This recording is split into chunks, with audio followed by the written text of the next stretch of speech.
साय नमः। हरिओम शर्मा मन YouTube channel पर आप सभी का स्वागत है। गणेश चतुर्थी की आप सभी को हार्दिक शुभकामनाएं। आज मैं आपको गणेश चतुर्थी की कथा सुना रहा हूँ। गणेश चतुर्थी को कलंक चतुर्थी भी क्यों कहते हैं? सिद्धि विनायक गणेश चतुर्थी के दिन अगर इस कथा का श्रवण किया जाए तो आपके ऊपर कभी कोई दोष नहीं लग सकता। इस कथा के श्रवण करने से हर प्रकार की मनोकामना पूरी होती है। भाद्रपद मास के शुक्ल पक्ष की चतुर्थी को सिद्धि विनायक गणेश चतुर्थी कहते हैं। इसी दिन भगवान गणेश जी का जन्म उत्सव भी मनाया जाता है। पूरे भारतवर्ष में विधि विधान के साथ में बड़े ही उत्सव के साथ में भगवान गणेश जी की स्थापना की जाती है। पहले मैं आपको कलंक चतुर्दशी की कथा सुनाऊंगा। कलंक चतुर्थी की कथा सुनने के बाद में फिर दूसरे वीडियो में आपको गणेश जी के जन्म की कथा भी सुनाऊंगा। तो सबसे पहले आप इस कथा का श्रवण जरूर करें। यह कथा बहुत ही महत्वपूर्ण है। कहते हैं कि इस कथा के श्रवण करने से व्यक्ति के ऊपर लगे हुए कलंक मिट जाते हैं। साथ ही इस व्रत के करने से स्वयं भगवान श्री कृष्ण को भी जो लांछन लगा था उससे छुटकारा मिला था। सबसे पहले भगवान गणेश जी का पूजन करें। भगवान गणेश जी को आप चंदन लगाएं, रोली लगाएं। भगवान गणेश जी को दुर्वादल समर्पित करें। भगवान गणेश जी को नैवेद्य समर्पित करें, दीपक जलाएं और श्री गणेशाय नमः इस मंत्र का जाप करें। भगवान गणेश जी के ये पर्व 10 दिन चलते हैं। सिद्धि विनायक गणेश चतुर्थी से लेकर के अनंत चतुर्दशी तक यह पर्व चलता है। 10 दिन गणेश चतुर्थी के ही माने जाते हैं। तो मैं कथा डालूंगा, प्रतिदिन की कथाएं आप जरूर सुने। अलग अलग कथाएं डालूंगा जिनका महत्व बहुत ज्यादा है। गणेश चतुर्थी की यह कथाएं हर प्रकार की मनोकामना पूरी करने वाली हैं। एक बार सनत कुमार ने नंदीश्वर से कहा कि हे नंदीश्वर, सिद्धि विनायक गणेश चतुर्थी का महत्व बहुत ज्यादा है। इस दिन भगवान गणेश जी की स्थापना की जाती है, उनका पूजन किया जाता है। स्वयं भगवान श्री कृष्ण को भी इस व्रत के प्रभाव से लांछन जो लगा था वो छूटा था, उन पर मिथ्या दोष लगा था, उससे छुटकारा मिला था। नंदीश्वर कहने लगे कि हे सनत कुमार, कृपा करके वह कथा हमें सुनाइए, किस प्रकार भगवान श्री कृष्ण को लांछन लगा था। सनत कुमार कहने लगे, हे नंदीश्वर, मथुरा को छोड़ करके भगवान श्री कृष्ण ने द्वारकापुरी को अपना स्थान बनाया। द्वारकापुरी भव्य थी और समुद्र के बीचों बीच थी। द्वारकापुरी में ही रहने वाला सत्यजित नाम का एक व्यक्ति था जिसने भगवान सूर्यदेव की आराधना की। भगवान सूर्यदेव ने प्रसन्न होकर के उसे एक श्यामंतक मणि दी जो कि मनो सोना प्रतिदिन निकालती थी। कथा के अनुसार तो 8 मन सोना उसमें से प्रतिदिन निकलता है, लेकिन मनो सोना उसमें से निकलता था, जिससे सत्यजित की प्रशंसा चारों तरफ होने लगी। धीरे धीरे यह बात द्वारकापुरी में फैल गई। सभी द्वारकावासी कहने लगे कि सत्यजित पर तो भगवान सूर्यदेव की कृपा हुई है।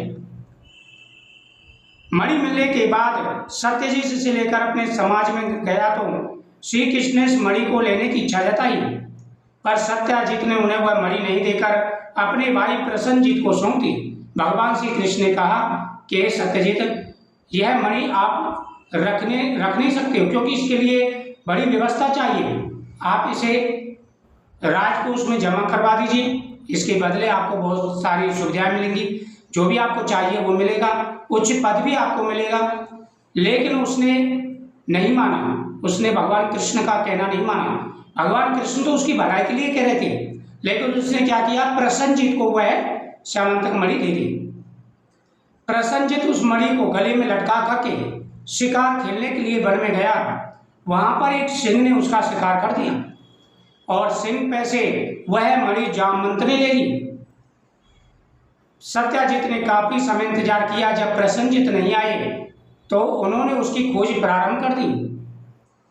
जब सत्यजित नहीं मिले तो वहां पर चारों तरफ सबका शक भगवान कृष्ण की तरफ जाने लगा, क्योंकि भगवान कृष्ण ने उसे लेने की इच्छा जाहिर की थी।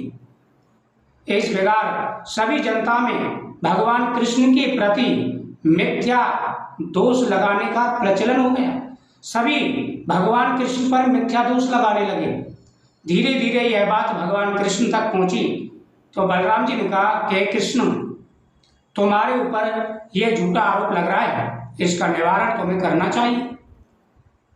भगवान कृष्ण ने कुछ अपने सैनिकों को साथ लिया और वह प्रसन्नजीत की खोज में चल दिए, साथ में सत्याजीत को भी लिया।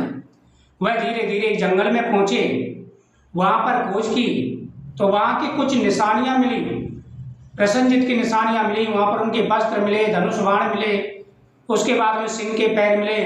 धीरे धीरे वहां पर वह निशानों को खोजते हुए आगे पहुंचे तो वह जामवंत की गुफा तक पहुंच गए। भगवान कृष्ण ने उसके अंदर प्रवेश किया और जाकर के देखा वहां पर एक बालिका उस मणि से खेल रही है, श्यामंतक मणि से खेल रही है। भगवान कृष्ण ने उससे कहा कि आप मुझे इस मणि को दे दीजिए। उसने जामवंत को पुकारा, उसी समय जामवंत आ गए और भगवान कृष्ण और जामवंत में 21 दिनों तक भयंकर युद्ध होने लगा। इसमें जामवंत की हार हुई तो जामवंत ने कहा कि आप कौन हैं? मुझे संसार में हराने वाला कोई नहीं है, आप कृपा करके बताइए। मुझे भगवान रामचंद्र जी ने वरदान दिया था कि द्वापर युग में मेरा ही अवतार होगा कृष्ण के रूप में, और जब मैं तुम्हारी युद्ध की अभिलाषा पूरी करूंगा। क्योंकि जामवंत को महाभारत के अंदर वो रावण युद्ध के अंदर जब राम और रावण का युद्ध हुआ था उस समय जामवंत को पसीना तक नहीं आया था। तब उन्होंने कहा था भगवान राम से कि प्रभु युद्ध हो गया, इतनी जल्दी युद्ध हो गया, मेरी तो थकावट भी नहीं हुई। तब भगवान राम ने उन्हें आशीर्वाद दिया कि द्वापर युग में मैं तुम्हारी युद्ध की अभिलाषा पूरी करूंगा। तो आज मुझे पसीना आया है और मुझे थकावट भी हुई है, आप कौन हैं? तब भगवान कृष्ण ने उन्हें राम रूप अपना धारण करके दिखाया। वह रूप देख करके जामवंत प्रसन्न हुआ, अपनी पुत्री जामवती का विवाह भगवान कृष्ण से करा दिया और साथ ही दहेज में वह श्यामंतक मणि भी दे दी। भगवान कृष्ण ने ला करके वह मणि सत्याजित को दे दी और सत्याजित वह मणि लेकर के भगवान से क्षमा याचना करने लगे और अपनी पुत्री सत्यभामा का विवाह भगवान श्री कृष्ण से कर दिया। इस प्रकार भगवान कृष्ण के ऊपर से वह आरोप खत्म हुआ। कुछ समय के बाद में कुछ द्रोहियों ने सत्याजित की भी हत्या कर दी और उसके बाद में वह मणि उनसे छीन ली। फिर दोबारा से भगवान कृष्ण पर झूठा आरोप लगा। उसी समय देव ऋषि नारद जी आए और भगवान कृष्ण ने कहा कि हे नारद, मुझ पर 2 बार ये झूठा आरोप लगा है। भगवान कृष्ण की बात सुनकर देव ऋषि नारद ने कहा कि स्वामी, हे प्रभु, आप सिद्धि विनायक गणेश चतुर्थी का व्रत करें, इसका पूजन करें, इससे मिथ्या दोष दूर होगा। तो भगवान कृष्ण ने इस व्रत को किया था। इस दिन भगवान गणेश जी की पूजा की थी और भगवान के ऊपर से वह आरोप हटा था। जिन्होंने सत्याजित का वध किया था उनको पकड़ लिया गया, उन्होंने वापस वह मणि भगवान कृष्ण को समर्पित की।